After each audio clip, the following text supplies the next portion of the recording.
on me, and she said nothing doing. You're still unhappy because she says I shouldn't have used diacritics. I should have written the actual Sanskrit. And I told her this is a global book.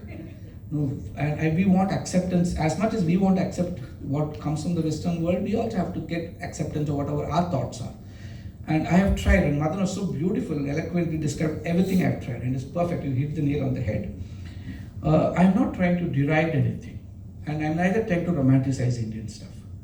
I think we all walk a fine line. There's a lot of trash in our past which we have to throw away, but there's a lot of greatness which we got to remember. The baby and the bathwater can't be thrown out together. So we have to capture which is relevant today. And we're an excellent recording of a podcast, and Deepa, as always, was tough and demanding. And she was very challenging, and I think I've answered all that there, so you can listen to the podcast later. But it's a struggle to say what is relevant and what can be used in today's context, because it's nice to glorify our past, but if it's not going to be useful to build a future, what's the point in trying to understand it? So I've tried to only use those theories which I think has relevance today.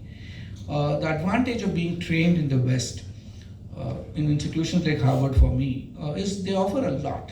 And at least, and again, Madan said it so beautifully, when the professors actually challenge you with ideas, and classrooms where you can actually challenge the professors those days. Nowadays, it's become very different. American campuses are different to a point where I decided I'll not be teaching from this year onwards, there at least. So it's a different situation. So I have tried to make it relevant, I've tried to make it intelligent, and it's practical. And I should say, the real proof of the pudding for me was when extraordinary people whom I know, and who I know people who actually read the manuscript, because none of them would say, I'll write it. When I approached Nitin, a good friend, he said, you know me, Balu, it's not friendship that's going to help me decide, it's just going to be your manuscript. And until I read that, I won't even tell you I'll write the foreword. And he actually read it, and you can read his foreword, it's a very nicely written one. And every single person who's endorsed the book, from Bill Gates to Anand Mahindra to N. Chandra to even a tribal woman who literally grew up. I delivered her actually, her mother rather, as a baby in the forest, and then she went to my school, and she's today an entrepreneur on her own. And so she also has written an endorsement. So for me, it's a wide variety of people who could resonate with these leadership principles. So it's a book for academic work, which can be taken deeper. I would like to be challenged. I know there are different views. Our scriptures themselves are very interpretational, and so somebody will say my interpretations are wrong, and that's fair. And I'm very open about it. It's my interpretation, and so whatever I could understand, I've written. If there's a better understanding, I'm willing to relook at it. And it's also a fact that it's easy to get lost in this noise of today. So I would request you to judge the book by what is inside.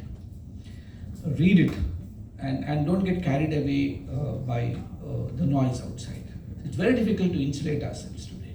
I've tried my best to insulate myself, keep objectivity, keep intellectual integrity, and give myself the space of interpretation. I've also said that, considered that. And I'm not a Sanskrit scholar, so I had to depend on translations, and I'm very open about it. And so I've tried to be as honest as I can. But this is for the global audience. The hope, and when I requested the Prime Minister permission to write this book and to use him as an exemplar, because I had to do that, he only put one condition. He said, make sure that this book is not about me, but by reading it, 1,000 leaders for this country will emerge. And I really hope that this book will allow that resurgence of leadership in this country, which this country richly deserves and today demands. Because we need to not only make India a better place, we need to make India's exemplar situations a model, a true Vishwa Guru for the rest of the world. And that's a message I hope to leave behind. And therefore the last chapter, the titling was a challenge, and I was constantly struggling with the epilogue, and I really have to thank Raghav for it, for the catchy title. He said this title is the best title to give. Like I said, it's a collaborative work. Different pieces of the puzzle were put in. I had an excellent, my grad student, I can't call her a student now, she graduated 10 years ago. She simply decided she's going to be the editor. And she said, nothing doing, she had come and worked with me, stayed with me for a year, and she said, your book, I'm only editing. No choice in the matter. And her word of appreciation was simply one line. She said, just editing the book changed my life. And reading it, I'm sure will change many more. And that's my hope and dream. and hopefully each of you will discover that potential inside each of you. And be as open and be as critical as you want, but please don't keep it as a book. To conclude, I narrate what Suhail Seth, the great management marketing guru, after reading the book, called me and said, "Balu, please stop calling it a book.